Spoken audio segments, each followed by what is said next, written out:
So after about 3 or 4 years, I finally got myself a nice machine, and this is the box it comes in. It's a Hobart 140. There's the machine itself, and here's everything it comes with. Everything comes in that big bag there, and you got 2 contact tips, and some information, your sheet, some other return stuff, and your ground clamp. It gives this little cool little keychain thing. Tells you the gauge and wire and stuff. Here's your regulator for MIG, and I plan on setting up some MIG. Here's also for MIG, comes off your regulator, goes back in the machine. Here's the gun, 10-foot leads. Your ground clamp already installed in the machine. Just gotta hook up your clamp to it, and they give you a 2-pound or a 4-pound spool of this. And so I'll be trying some flux core. Here's the machine itself, backside and everything. It's already set up for a 10-pound spool. It goes on here. I imagine you just take the nut and spring off, and the sleeve slides off, and then you can put your little spool on there, like the flux core they come with. But it's nice because it has the double rollers. You just flip them around for the other wire. I'm not sure if it's the 3.5. Yeah, the 035. You flip these around and it runs in that. But all nice. This is all metal and whatever, and nothing can wear out too bad. Your little adjuster. So it's nice. It's got a little chart like most welders. Got a little chart for going up to 1/4 inch. That's what they rate it for, but I bet you it can do 5/16 all the way down to 24 gauge. But yeah, this machine weighs about 60 to 70 pounds, so I kind of want a cart for it. That's why, they sell them. So I have my other machine over here, this really cheap 90 amp. I just built a little cart for it, so I'm going to be running MIG on this one, so I might as well just buy a cart that can hold a bottle. But the machine itself is not very big. I'd say that's about the same size as my 90, maybe like 1 or 2 inches fatter than that, but that's a 90, this is a 140, so well, I want it. So I can do more projects and whatever, because my 90 just can't handle it. More heat settings and stuff on this one, so just a little view here. 5 heat settings, which is really nice. Guessing that's the overheat light or for when you reach your duty cycle. Nice. So handle, I guess it has a little spring in it, so it doesn't stay up all the way. That's where your MIG goes in, I believe. And power cord. This looks about 6-foot power cord, 115, because I don't have 220 out here, or else I would have got a bigger welder. But 140 is bigger as they come.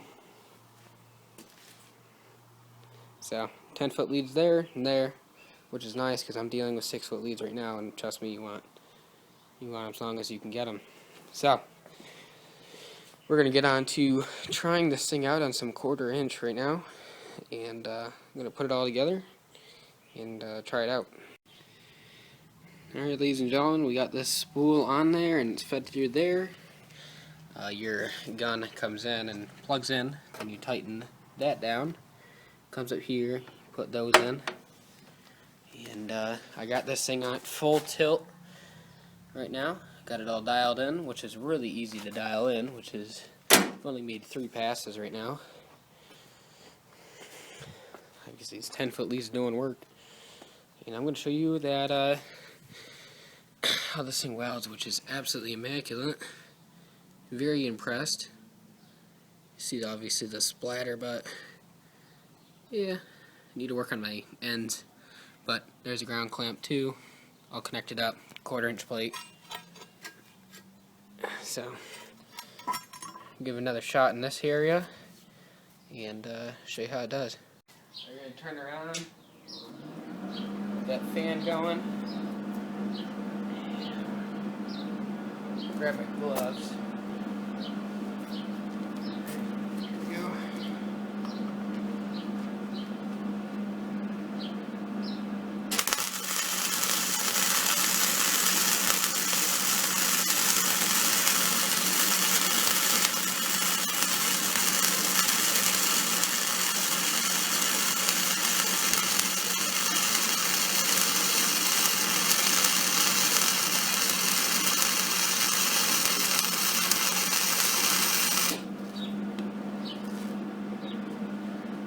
That.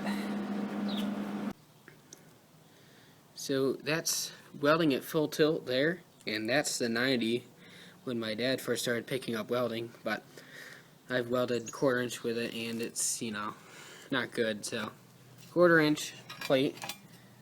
See the penetrate, they're pretty flat weld, so I need to bump up the wire speed, but tried a little something different there, which obviously didn't work out, so I'm still kind of working on welding, different welding techniques, but those are the ones, I guess those are pretty good.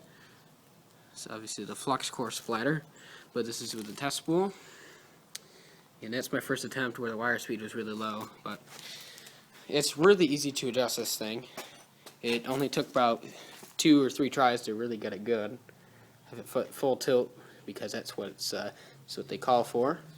But I had it sitting around there for full tilt. I probably needed about there, a little bit more, but you can obviously tell where you are at, because it's not like other welders where it's like, I don't know, around there or whatever, but this is really adjustable because this isn't like blazing fast, but you kind of want it around 4, 5, 6. It's probably 6 or 7 at the max, but doing sheet metal work, I'll have to look up what you need, but really easy to dial in.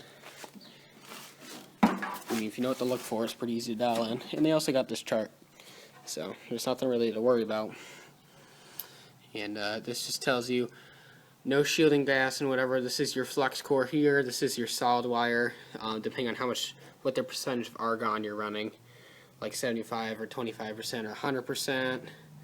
Stainless steel and aluminum for your spool grounds and stuff. So see, I was running flux core, go all the way over to 1/4 inch.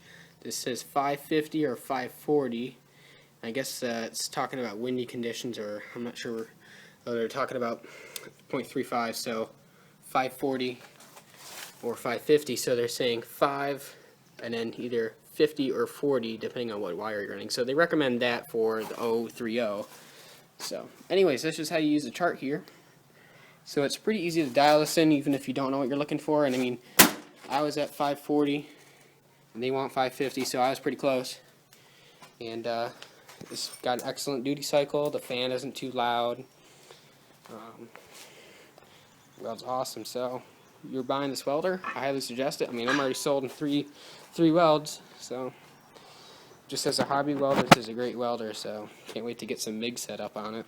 Try out some floor pans. So, thanks for watching the video, guys. Hope this helped out. And subscribe.